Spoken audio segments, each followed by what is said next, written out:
ভোটের আবহে স্টেশনে এক যাত্রীর ব্যাগ থেকে উদ্ধার 50 লক্ষ টাকা।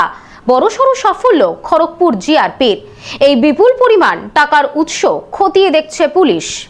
অঞ্জলি সিল্ক এখন আমাদের দুটি শোরুম হাবড়া ও বনগাঁতে। চৈত্র সেল উপলক্ষে দুটি শোরুমেই কেনাকাটার উপর রয়েছে 5 to 50% ডিসকাউন্ট। ফোন 7044447885। ভোটের আবহে স্টেশন থেকে উদ্ধার লক্ষ লক্ষ টাকা। প্ল্যাটফর্মে উপস্থিত এক ব্যক্তির ব্যাগ খুলতেই চক্ষু ছানা বড় জিআরপির। কালো ব্যাগের ভেতরে থরে থরে রাখা টাকা। রেলের তৎপরতায় ধৃত যাত্রী, উদ্ধার নগদ টাকা। ঘটনায় চাঞ্চল্য। রেল স্টেশনে প্রতিদিনই হাজার হাজার লোকজন যাতায়াত করে। কে কোন উদ্দেশ্য নিয়ে যাত্রা করছে তা সবসময় খেয়াল রাখা সম্ভব হয় না।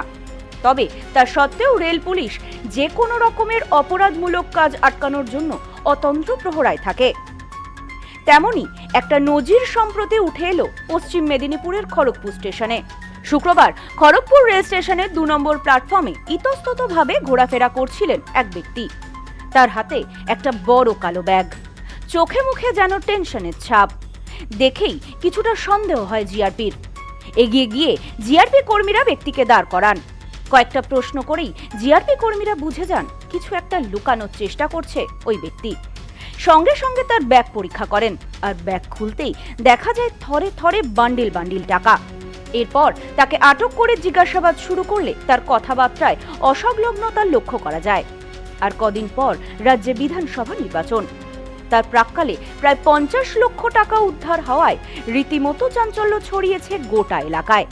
জানা গিয়েছে ধৃত ব্যক্তির নাম ইব্রাহিম মোল্লা। তার বাড়ি হুগলি জেলার চণ্ডীপুর থানার কুমিরতলা এলাকায়। ওই ব্যক্তি উড়িষ্যা জেলার বেহরামপুর এলাকার একটি সোনার দোকানে কাজ করত বলে জিআরপিকে জানায়। ওই ব্যক্তির কাছ থেকে খড়গপুর থেকে হাওড়া যাওয়ার ট্রেনের টিকিট পাওয়া যায়। ভোটের আবহে এত লক্ষ লক্ষ টাকা নিয়ে ওই ব্যক্তি কোথায় যাচ্ছিল, কি উদ্দেশ্যে নিয়ে যাচ্ছিল বা কার কাছে নিয়ে যাচ্ছিল, এই ঘটনার সাথে আর কারা কারা জড়িত সে সব জানতে ইতিমধ্যেই ঘটনা তদন্ত শুরু করেছে পুলিশ।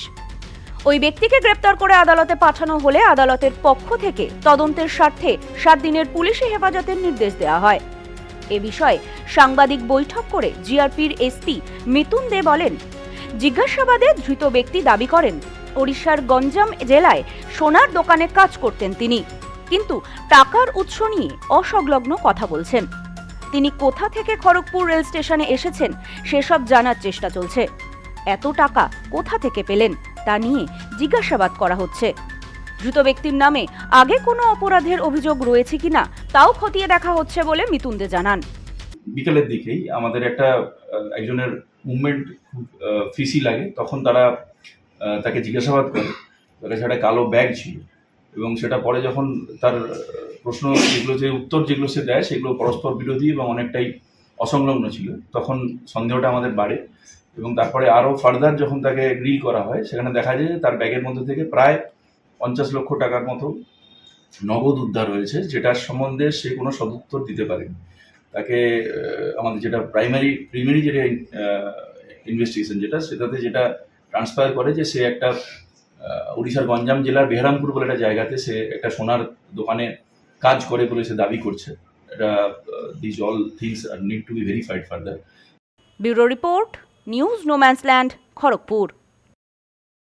নিউ পিসি জুয়েলার্স, সম্পর্ক গড়ে দেয়। বনগাঁতে আমাদের 3টি শোরুম প্রতিদিনই খোলা। নিউ পিসি জুয়েলার্স, বনগাঁ বাটার মোড়। New PC jewellers branch Kumudin স্কুলের বিপরীতে। New PC jewellers beauty, Motiganj, Hatkhola. আমাদের এখানে সোনা কিনুন পেপারের দামে।